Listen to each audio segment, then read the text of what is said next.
Ted leaned back in his chair, staring at the piece of paper in his hand, a paper filled with words, numbers, and symbols scattered around in a seemingly chaotic manner. "I did it," Ted said with a smile larger than any he'd had in a long time. With past accomplishments, although none were as big as this, Ted would celebrate with a shot or two, or 3 or 4, of his favorite whiskey. And basically any whiskey within arm's reach had been Ted's favorite whiskey. But Ted had given up alcohol, had actually found something much better, and was now content to just sit, stare, and bask in the satisfaction of a job well done. That job, along with his excessive drinking, had ultimately cost him his former job, his wife, his kids, and maybe even his sanity. The jury was still out on the last one, but he would find that out soon enough. "I just can't believe I really did it," Ted said again, although his mind now reminded him that what he'd done so far was only a small part, and that the true test would demand so much more. "It'll be worth it." Ted took the paper he was holding, gave it one last admiring look, and then added it to a stack of others he'd picked up from the far corner of the cluttered mess that was his desk. Ted folded up the pages and placed them into an envelope. He sealed it shut and marked the front. "Attention, Professor Weinberg," it said. He decided he would slide it under Dr. Mark Weinberg's office door later that evening. Dr. Weinberg was a former colleague at Tustin University in what Ted now referred to as his past life. Ted still liked Mark and believed Mark still respected him, although maybe he was confusing respect for pity. The two still spoke occasionally by phone, but the conversations had become much less frequent and actual visits almost non-existent. Ted considered the professor a friend, however, and one of only a few people he thought would truly appreciate his findings. "Breakthrough findings," he said aloud with a sense of pride. Yes, he would go tonight and slide the envelope under Dr. Weinberg's office door. He still had a key to the academic building, which they forgot to make him turn in after he was let go. They say a tenured professor can't possibly lose their job. Well, he had proven that theory wrong, hadn't he? Yes, he had. With a little help from Mr. Jack Daniels, of course. Ted knew he had to do it tonight. He didn't want to wait too long, not just because he believed he'd actually discovered something revolutionary and groundbreaking, but because he was afraid if he waited too long, his mind may try to convince him that his plan to test the findings was ridiculous and far too dangerous, and no matter how important, shouldn't be carried out. Yes, tonight was the night. He would slide the envelope under the door, return home, and do what he had waited so long to do, for better or for worse. As he opened the basement door, he was slapped in the face by a harsh, damp chill. The basement was cold. It always was. That's why he enjoyed working down here at the little desk in the corner during those long, hot summer months. But now it was February. Working in the frigid surroundings and the company of mice wasn't at the top of his list. But tonight was different, and even the chilly basement couldn't put a damper on Ted's spirits. He flipped on the light and almost bounced down the concrete steps with that big smile returning to his face. Ted stood at the bottom of the stairs and looked to his right and then left. He saw a few tools on one side of the room and some boxes packed with old clothes on the other. Not much of an atmosphere for such an important event, he thought. Ted made his way to the wooden desk in the corner and stood behind the tiny chair he had always meant to replace. Ted had been successful sliding the envelope under Dr. Weinberg's door earlier that evening, and afterwards stopped off at his favorite barbecue joint, ordering brisket, a full pound, and potato salad. He thought the meal should be special, a special meal for a special night. The truth is, he ate just a few bites, as his stomach was already full of fluttering butterflies. But now he was here, staring into the corner of the basement, the corner that had proved to be the cornerstone of his research. This was it. This was where everything had started, and where everything would come to an end, or maybe to a new beginning. The corner, the most important piece of the puzzle he still couldn't believe he had put together. After returning home from the barbecue feast he wasn't able to enjoy, Ted had helped himself to some psych. That was his pet name for the psychedelic LSD he had been microdosing over the past few years. He found it so much better and more useful than alcohol had ever been, something that would lift him up instead of tear him down.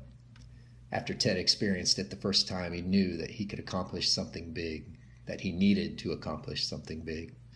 He knew he would take his personal research to the next level. And he didn't need a fancy title or cramped office in a dark and dingy academic building to do so. His psych was the key. Psych in the corner of this basement. And here he was, psych in his system and standing in that very corner, ready to put his theory to the test. Ted sat down slowly in the chair. It wobbled, and Ted wasn't sure how he'd been able to work down here for so long.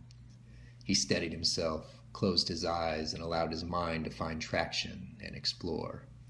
He could feel the signals speeding up, darting and jumping around in his head. It was time. Ted slowly and cautiously reached his right hand behind the small of his back. He pulled a large .45 revolver from his waistband. He raised the gun as the light danced and shimmered on the long, cold barrel, the barrel that was now placed under his chin. He didn't want to give himself much time to think, time to change his mind. His last thought was quick and one of his spirit, a cloud of mist releasing itself through the opening on top of his neck, his soul floating through the corner of the basement into... Bang! Dr. Weinberg unlocked his office door and hung his coat on the rack by his desk. He had arrived early this morning to allow himself time to look over a pile of test results before his 8:30 lecture. He was about ready to sit down at his desk when he noticed a white envelope sitting on the floor by the door. He picked it up and turned it over. "Attention, Professor Weinberg," it read. Curious, Weinberg opened it. He sat down at his desk and pulled out a stack of folded papers. Page 1 was just a short letter. Before reading it, he looked at the bottom to see who it was from. "Your friend, Ted Walters," it said. "Oh, Ted, what have you been up to?" Weinberg mumbled. He began reading the letter and then flipped through the other pages, which were full of symbols, scribbles, and apparent nonsense. He quickly realized that he was holding evidence proving what he had thought to be true for a long time, that Ted needed help, and that Ted had lost his mind. Looking over the jumbled sentences and illogical equations, Dr. Weinberg was only able to make some sense of what he thought Ted was trying to express. Ted seemed to be proposing that there are thin spots or layers that exist in the fabric of space, which theoretically should allow travel between a universe like ours and other parallel universes. Parallel universes which he believed to be stacked one over another, almost like sheets of paper. Each sheet representing just a slightly different version of reality than the one right next to it, and differing more and more the further up or down the stack you went. Ted believed he had actually found one of these thin areas of space in the corner of his basement. He notes that these thin areas not only represent a potential bridge to cross into another universe, but also allow for other uncommon occurrences, such as deja vu. His own deja vu experiences since working in his basement seemed to add validity to this hypothesis, he said. The hypothesis suggesting that an event causing a feeling of deja vu is an actual event that happened at a prior time in a nearby parallel universe. When the same or similar event then happens in our own universe, it triggers that feeling we refer to as deja vu. Our mind has sensed or picked up the previous event in the other universe through one of these thin spots. Weinberg continued to flip through the pages, and something at the bottom of the last page caught his attention. Proof. "I'm not sure how I will actually be able to prove any of this to you, but I must prove it to myself. You know just as I do that there is no idea that is good in theory alone when there are possible experiments out there to test those ideas. I believe I have found a way to test my theory, to cross the barrier between our universe and another. Some might consider what I must do to prove this to be a great sacrifice, too great. But I look at it as a great opportunity. I will do what I believe needs to be done in order to cross the barrier. I will shed my physical body and make my way across the only way I believe it is allowed. If my spirit does find the other side, I do not know how I will make this known to you or anyone else. But who knows? Maybe there will be a way. And maybe I'll find out what that is once I'm across. But really, my concern is not with proving this to you or anyone else, but only to myself. Please keep the contents of this envelope, as it may prove useful in the future. Thank you for always being a friend. Maybe we'll get a chance to meet again, somewhere, sometime. Professor Weinberg dropped his head and slowly shook it from side to side. His eyes fluttered and his vision blurred. He put the papers back into the envelope and the envelope into his desk. He grabbed his coat and headed out the door. Maybe he could talk to Ted face to face before it was too late. Maybe he could get him some help. Dr. Weinberg shut the door and headed down the long, dark hallway. Bang! A splattering of bone, blood, and brains sprayed through the air and landed on the basement floor.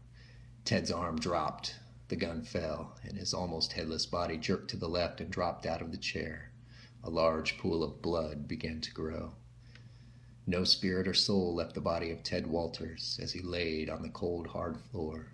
Ted's world had gone dark and would be that way forever.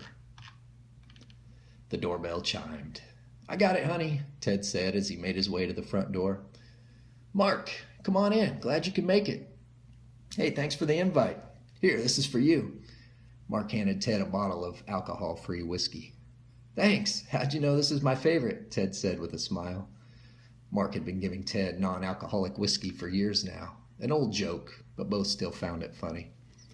"Hey, honey, can you put this in the kitchen?" Ted handed his wife the bottle and then led Mark into the living room, where most of their work colleagues had already gathered and were discussing office politics and new cutting-edge research. Ted overheard someone talking about the possibility of parallel universes and how what's happening in one universe could also be happening in another, but with only small differences between the two. All of a sudden, Ted had a very uncomfortable feeling of deja vu. The end.